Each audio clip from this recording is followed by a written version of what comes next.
Good morning, everybody. Today is Thursday, February 11th. We're going live here in Phoenix. As always, we're going to catch you up on everything that's going on and hopefully answer a few of your questions. So stay tuned.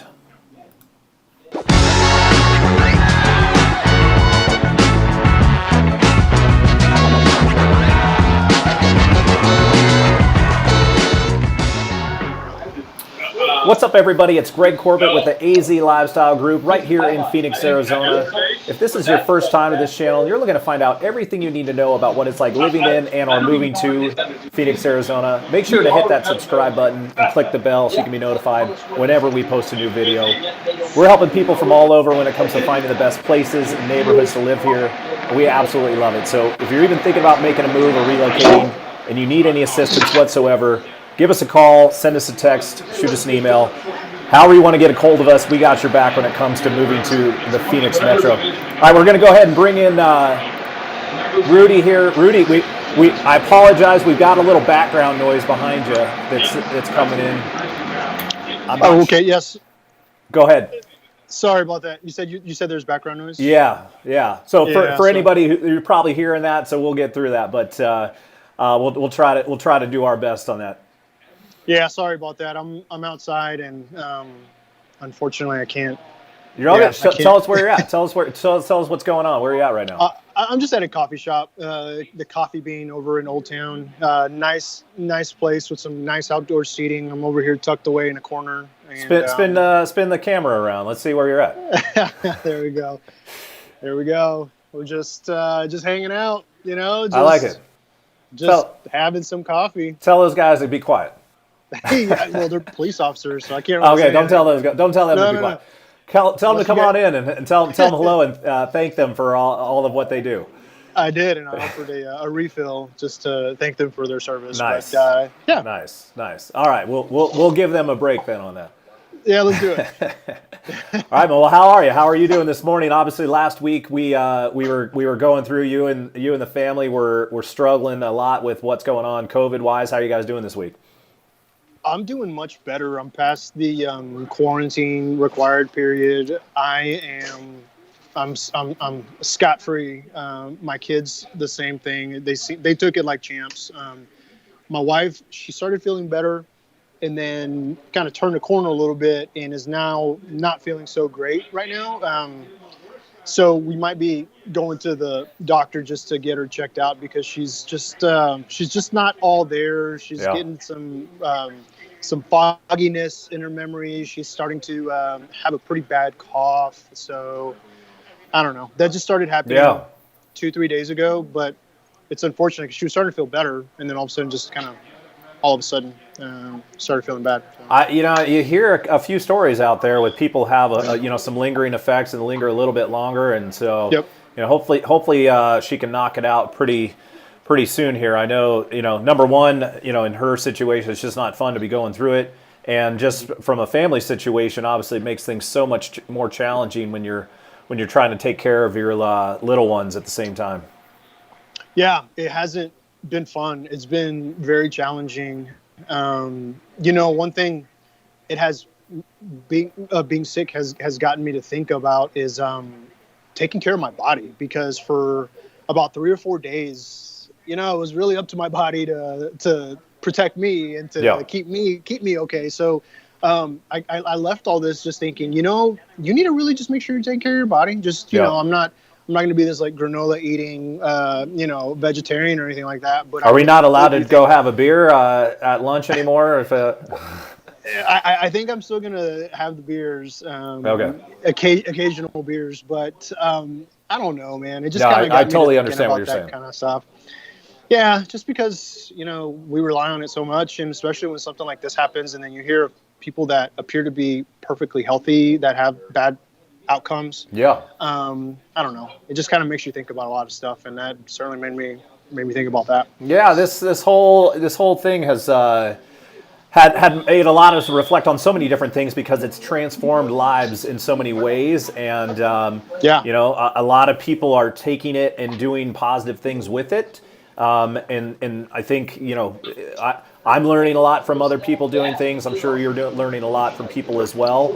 Yeah. People are trying to make changes in their lives, and we're trying to help a lot of those people who are making changes, whether they're moving from different state coming into Arizona, whether they're in Arizona and trying to make a change for their families, just better their lives. I mean, there's a lot of different things you can do to make changes in your life, and you really need to try to do what's best for you and your family. Yeah, and I guess sometimes it's unfortunate that it takes having something happen for you to make changes. I'm not saying that's what happened with me, but I'm more conscious of just taking better care of myself. Sure. For sure. And then, I started reading up on the long-term effects of COVID, which I probably shouldn't have done. Yeah. But, there's articles saying that there's like permanent long-term effects to your brain, heart, and lungs, which was a bummer to read. Sure. I don't like reading that kind of stuff, and I certainly don't like thinking that I gave it to my family. So anyway, I'm just kind of getting a little off subject here, but it just kind of made me just reflect a lot. But it's look, for anybody out there, we'd love to hear what your comments are as well. I mean, I think it's important to share true life experiences because we all go through it. And, we do our best to try to continue working, to continue helping people, but we can't just gloss over it all the time either. And I think people relate, and because we're all going through it in different ways. And I personally, in my opinion, we're all going to get it somehow at some point. I mean, maybe there's people who haven't got it who will get the vaccine who won't get it. Mm-hmm. So maybe, I don't know, maybe that's, I don't know what to think, but I think we're all going to have. So we're all going to be dealing it in different ways, and hopefully there's a light at the end of the tunnel on all this for sure. Yeah, and the good news is you can come away from it just fine.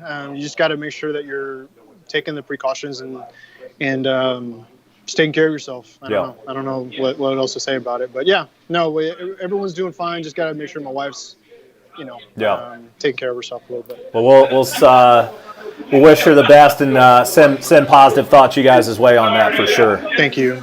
Now, is it really, really, really loud in the background? I turned it down a little bit. Look, and I want to say this, not only to you, Rudy, but to everybody who's watching, our live shows, we like doing these. They're fun for us. It's good for Rudy and I to catch up. We want to give positive content to you guys. We want to give helpful content. But I don't know how many people are watching this at any given time. We probably get maybe less than 100 views on these videos every week. So for those of you who are out there watching, if you're watching right now, chime in. Be like, hey, is the noise too loud? We'll do something about it. If not, no worries. it's all good. So let's talk some real estate. So what I've been seeing is obviously the multiple offers above sales price, appraisal contingency waivers being thrown around like it's no big deal anymore. I think last week I might have discussed briefly on our call that if you're a buyer right now, you also have to have money in a third bucket, which is, in case the house appraises for less than what you're trying to buy it for. You as the buyer, if you and the sellers don't agree on a lower sales price, you as the buyer, you're responsible for that difference in price out of pocket. You can't roll it into the loan. I've been asked before. I had a deal last week that the appraisal came back $16,000 less than the sales price. Yep. And the buyer had the money, thankfully, and they agreed to meet in the middle. So the buyer's going to have to come out of pocket with an additional $8,000. But she asked if she could roll it into the loan, and the answer is unfortunately not.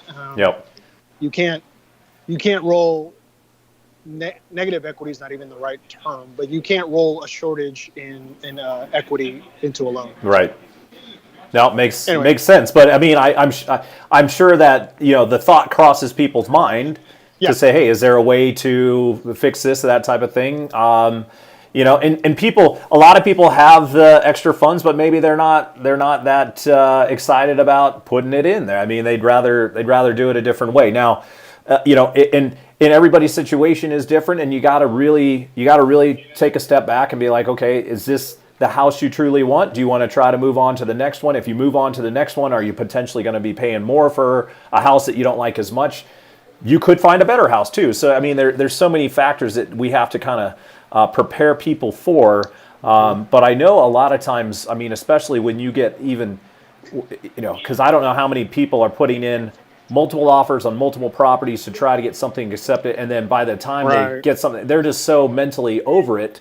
So we try to do our best to be like, okay, let's get you through this process, because you want to be done with it too. It's a drain on anybody going through it when they're not getting something done as quickly as they like.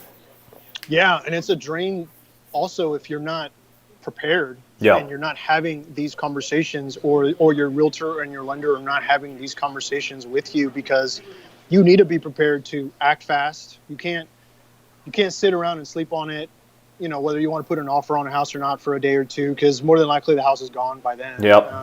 You have to understand that there's going to be multiple offers above list price more than likely, and then you have to understand that you got to have a little bit of extra money in reserves in the event that you need to go above list price and it appraises for less. And there's ways around my example that I just mentioned where the house appraised for $16,000 less. What we did to mitigate that so that she didn't have to come out of pocket so much money is we just reduced her down payment. So she was going to put 10% down, and so we just reduced it, and then we included obviously that $8,000 in there, so that her out of pocket expense was actually pretty much in line or a little bit less than what she was originally going to put. She ended up getting a lower sales price, which meant that the monthly payment went down a little bit.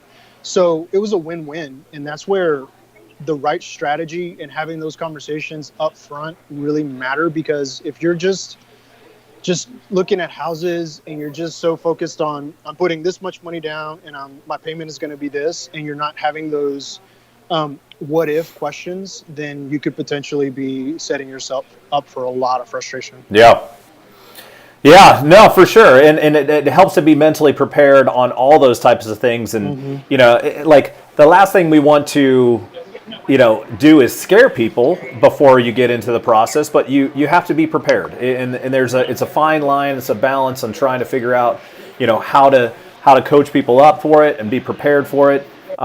Because if you're not prepared, it can really be a drain on you emotionally. Yeah, and I think also it's just natural for us to, like you just said, not want to scare people because that's just the natural human nature. If you're just a little too upfront and honest, sometimes it just depends on the other person receiving it, whether or not it's positive or not. But it's going to happen no matter what. So if you're a home buyer currently and you're not having these conversations, you're going to eventually find out, maybe in the middle of the transaction, or maybe when it's a little too late, or maybe when you least expect it. So it's certainly not fun conversations, but they're necessary conversations. And what do you? I mean, I'm seeing multiple situations across the board where, again, it's multiple. But when I say multiple offers, I mean I'm hearing 20, 30, 40. Yeah. Like it's not like one or two. And people are genuinely upset when they're not chosen, because they feel like there's a lot of people that are, hey, I waived my appraisal contingency, I went $20K over the list, I did this and this, I still didn't get it, and now I'm really mad. So, and again, that's why I think it's huge, because a lot of in all my communication with agents that are out there, and they're from a listing agent side, you think that's probably fun, where you're like, hey, I'm dealing with this many. No, it sucks. Like it's just as hard on the other side, because not only do you have to present all those and like explain everything to your seller, but you have to let a million people down, and they don't like it. And so it's just a hard process for everybody. But there are certain things, again, like if we're reaching out between myself, Rudy, and we're reaching out to this listing agent, we're like, hey, here's the situation, here's the client that we're working with, here's everything that's going on. We want to make this as smooth and easy on your end as well. We want to take care of any of the seller's needs. Obviously, they're going to try to want the best value on their home, but there are other factors involved that are important. So what other factors are important to your seller, so we can try to match what those are, do the best we can on all those other things, and if our price makes sense, then we've got a shot. And a lot of people skip those steps. We don't. And it's important that you have that in your corner. Yeah, and for example, some factors that are not price related or closing date. Some sellers want to close really fast. Some sellers don't want to close really fast. They want to sell their house fast, but then they still need time to maybe move out because they're getting a house built, or maybe they just haven't found a house yet and need another 30, 60 days. I mean, all that stuff is something to think about, which is, to your point, we have those conversations and we are always one step ahead to make sure that we're addressing the sellers as well, because it's so important in this market to think about what's important to the sellers in addition to what's important to your buyer. And then, you know, even sometimes I've seen in the past where a letter to the sellers is helpful, where you basically talk about your family, you talk about why that house is perfect for your family, you talk about, you know, just kind of what it means to you if you were to win that offer. It doesn't happen. I mean, it doesn't work. It's interesting. I'll say this because I used to be a fan of that 100%, but we're getting so much more information from a lot of other places to not do that anymore. And I won't get into the full details on why. It would take us down a totally different road. But I looked at enough comments from listing agents that they don't want those anymore. So interesting. Okay. So I've switched my tune on it, and so now I don't recommend anymore. And it just puts sellers in a weird situation of like, and this is why, because there's so much competition, and or part of that, like, people are like, well, if you're choosing based on status of families and all this, and then you might be discriminated. So it just puts another factor out there that people are not wanting to deal with. So I thought about that. That's a good point. Yeah. So in the past, I've always thought that those were a positive thing, because again, the seller, I know plenty of sellers that don't always make the decision based on the complete bottom line. They want to, you know, for whatever reason, they want to respond to somebody that maybe they think they connect with. I don't know, but those letters have been. I know I maybe just contradicted, but again, the letters have been, from what I'm looking at, they've said no more letters. So who knows? I'm just going to go off of what that is. If somebody absolutely wants to do it, I guess I'll have that conversation with people. But I'm hearing better not anymore. Yeah, and you know, another thing that we're seeing obviously is a lot of cash buyers. You know, they say cash is king, and there's truth to that. So, you know, even if you submit a really strong above list price offer, if someone comes in and maybe offers the same amount or even slightly less and it's cash, chances are they might get that offer instead. So, well, actually, that brings, so that was kind of what I was leaning towards a little bit, because I just saw a listing agent the other day where their seller decided not to go with the cash buyer. They went with the finance buyer because they had more empathy for somebody who was trying to finance the deal. So they didn't have to write a letter to be empathize with them, but they thought that the cash buyer was more of an investor, and they didn't want to sell to an investor. They wanted to sell to somebody who they thought was going to be living in the home. So so again, you just never know. Like, Every situation is going to be different, so just present the best that you can term-wise. But I think terms are important. So, like, if you have that conversation with somebody, like if that agent maybe called, like, let's say somebody could have got financing and they had cash and they thought cash was better, but the agent told them, they're like, hey, this financing deal might be better. Maybe they get it that way. So you just have to do a little research before you make those offers. Yeah, and every seller is going to be different. They're going to have different motivating factors on why they choose a certain offer. Our job is just to make sure that we address all of them and that we don't leave any stone unturned in order to help our clients win the offer. Absolutely. But yeah, no, it's crazy to talk about. The more I talk about it, it'll be interesting to see, you know, if we can open up a little bit more inventory and people start to sell and take advantage of it. But for people to sell, they need a place to go and a place to buy, and so it's that kind of that challenge either way. Yeah, and you know, I know I sound like a broken record, but get all your ducks in a row early in the transaction. because, again, broken record, your chances are, just statistically speaking, you might have to miss out on a few houses before you actually land one. So just make sure that you are fully aware and fully understanding of the potential roadblocks and you're nimble enough to do different things, meaning put more money down, less money down, explore maybe other locations, explore different price points. Just know your numbers, I guess, is what I'm trying to say. Know your numbers and know your situation, and know that there's not only should you have a plan A, but you need to have a plan B, C, and D just in case. Rudy, talk a little bit, like, have you seen any fluctuation in interest rates? Because, everybody is hugely focused on that. What are you seeing? Are you seeing anything as far as, I think a couple weeks ago you had thought that they were creeping up a little bit, but maybe we're going to come back down. Like, are you seeing any changes, or are we still kind of in pretty good shape there? We're still historically in good shape. Compared to this time 12 months ago, so a year ago, we're about 0.75 lower in rates. So historically, still super good shape. Yep. Compared to like 30 days ago, they've creeped up a teeny tiny bit, and there's talks of it potentially in the short term creeping up a little bit more based on two big factors. One is the new administration's stimulus package, the $1.9 trillion stimulus package. And the reason that could potentially increase interest rates, not potentially, more than likely it will be, is that the government needs to finance all that money. It just doesn't come out of thin air. So in order to finance that money and put it into the hands of our population, our community, is to issue more treasuries.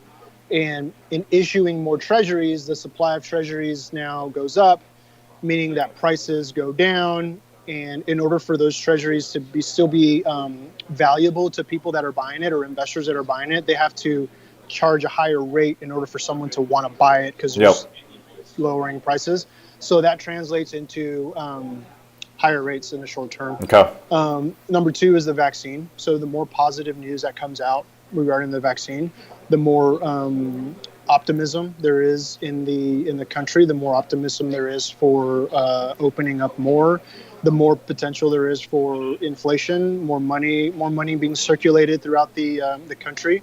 And interest rates do not like inflation. So when inflation starts happening, that means interest rates go up. So if I had my crystal ball, over the next 30 to 60 days, there could be some increase in interest rates.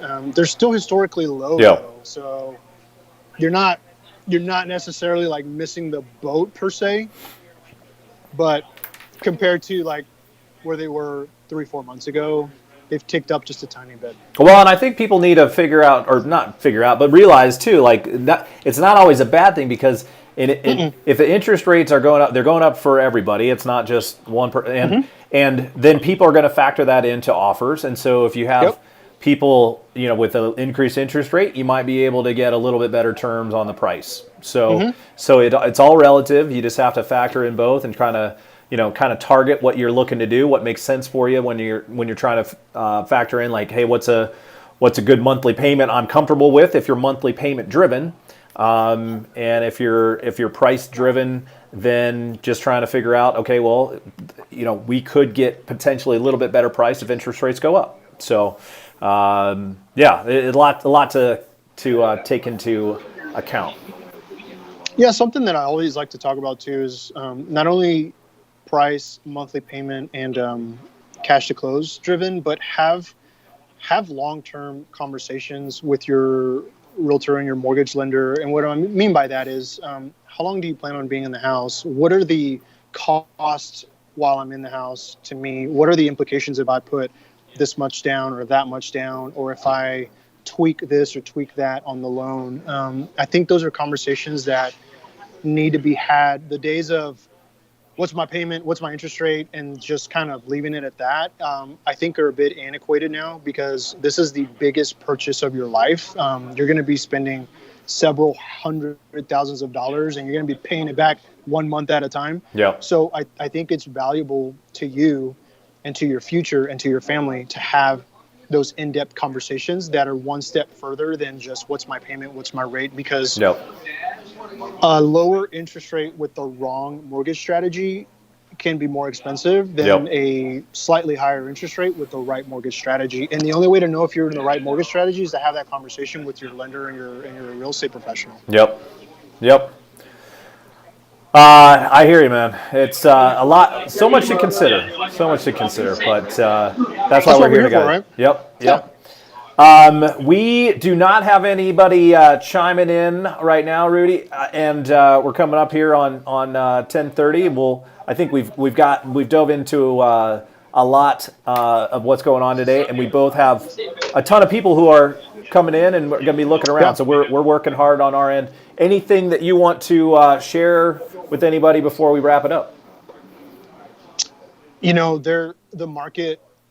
The market's not changing anytime soon. Like I've said many times, make sure you utilize Greg and I's knowledge, expertise to your advantage. And we're here, local boots on the ground, and we're here to help you guys win offers. And we've got clever ideas in order for that to happen. And we really care about you guys and your future, and we love what we do. So please continue to use us for any of that stuff. Absolutely. No, Rudy, I appreciate you coming on, always sharing your knowledge. There's so much that you add to helping people out on all the deals that we do together and all the deals that you do with all of your clients. And for anybody who, really wants somebody who is going to go to bat for them when it comes to finding the right loan product and taking care of them, you gotta give Rudy a call. So. But thanks, man. For all of you out there, again, we appreciate you guys watching. Leave us a comment on what we can include next time and how we can improve. And we'll just play around. We'll start doing some different stuff if you guys want to. We want to get some additional comments, question, views out there, so we'll have some fun. But Rudy, always good to connect with you either way. It's always fun. And enjoy your weekend. Hope your wife feels better soon. And we'll see you guys next week. Thanks, man.